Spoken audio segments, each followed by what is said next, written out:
धनखड़ के इस्तीफे की खबर आप सबने सुनी होगी, लेकिन हम आपके लिए ऐसा वीडियो लेकर आए हैं जिसकी वजह से धनखड़ को इस्तीफा देना पड़ गया। लेकिन उससे पहले आपको एक बात सुनवाते हैं जो धनखड़ ने कही थी और उसकी चर्चा चल रही है। सुनिए।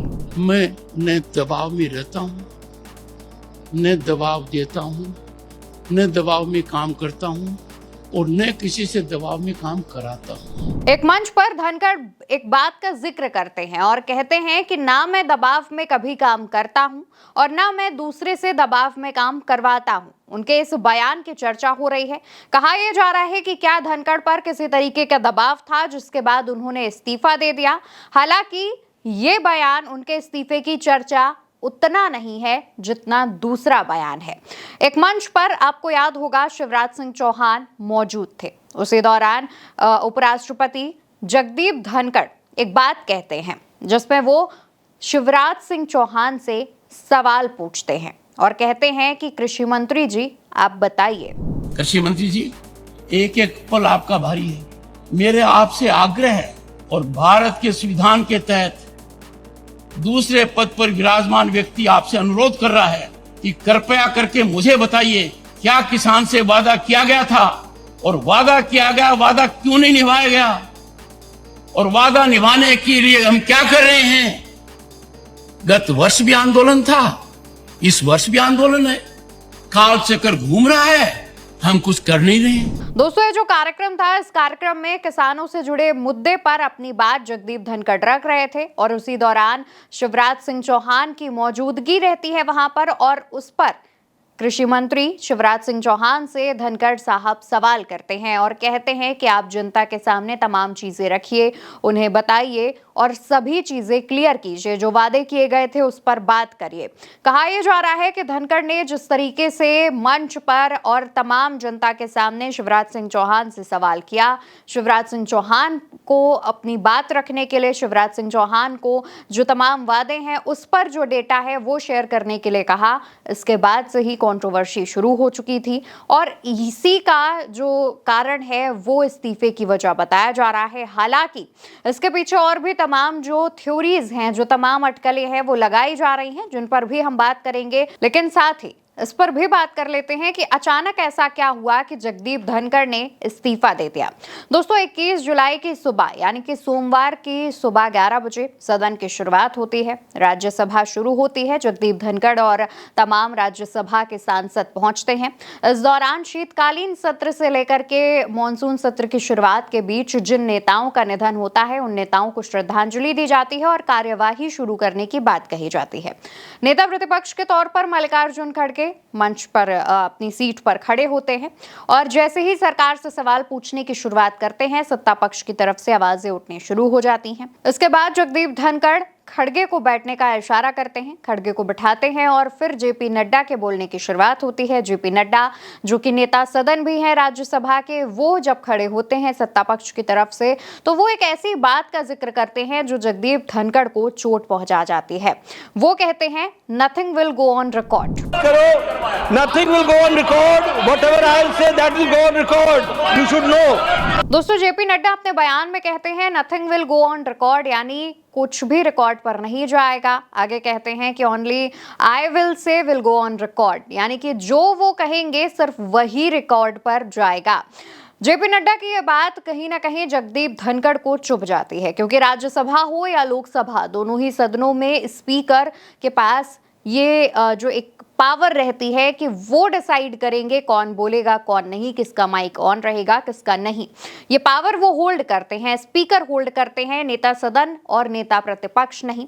लेकिन जेपी नड्डा जिस एटीट्यूड में, जिस अंदाज में इस बात को कहते हैं और उसके बाद जगदीप धनखड़ की ओर देखते हैं, वो इशारे काफी कुछ बयां कर रहे हैं। हालांकि कुछ समय पहले की ही बात है जब जगदीप धनखड़ एक कार्यक्रम में अपने रिटायरमेंट को लेकर बात कर रहे थे और उन्होंने तब ये कहा था कि वो 2027 में ही रिटायर होंगे। I will retire at the right time. August 2027. दोस्तों, जगदीप धनखड़ ने कार्यक्रम में संबोधित करते हुए लोगों को कहा था कि वो अपने कार्यकाल को पूरा करके ही रिटायर होंगे। उनका कार्यकाल यूपी विधानसभा चुनाव के कुछ समय बाद यानी साल 2027 में ही खत्म हो रहा था, लेकिन उससे पहले ही उन्होंने अचानक इस्तीफा दे दिया। इस्तीफे के पीछे के कारण जो बताए गए हैं उसके अनुसार जगदीप धनखड़ ने अपने स्वास्थ्य सही न होने की वजह से इस्तीफा दिया है। इस्तीफा देने के बाद हर तरफ चर्चाओं का बाजार गर्म था। हर तरफ चर्चा हो रही थी कि अचानक ऐसा क्या हुआ, अचानक किसके लिए उपराष्ट्रपति पद की कुर्सी खाली कराई गई है और जगदीप धनखड़ से इस्तीफा लिया गया है, क्योंकि सुबह तक वो सदन की कार्यवाही को ठीक तरीके से मैनेज कर रहे थे। इसके बाद शाम होते होते जगदीप धनखड़ को इस्तीफे देने की बात सामने आ जाती है। इस पर तमाम सवाल उठने लगते हैं। सरकार की तरफ से कोई भी जवाब या फिर किसी भी तरीके का रिएक्शन नहीं दिया जाता है। विपक्ष के तमाम नेताओं का सवाल यही है कि अचानक से किस वजह से जो इस्तीफा है वो दिया गया, क्योंकि इससे पहले भी आमतौर पर जगदीप धनखड़ की कई बार तबियत खराब रही है, लेकिन उसके बावजूद वो रिकवर होकर के वापस सदन में लौटे हैं और उन्होंने अपने काम को पूरा किया है।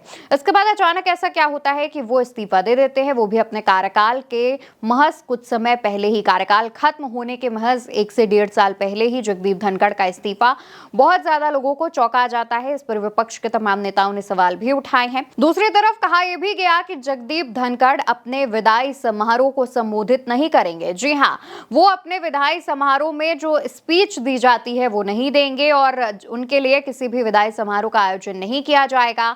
तो वजह सामने आ रही है कि आखिर क्यों जगदीप धनखड़ सामने नहीं आ रहे हैं, आखिर क्यों वो इस बात का खुद खुलासा नहीं कर रहे हैं कि उन्होंने इस्तीफा क्यों दिया।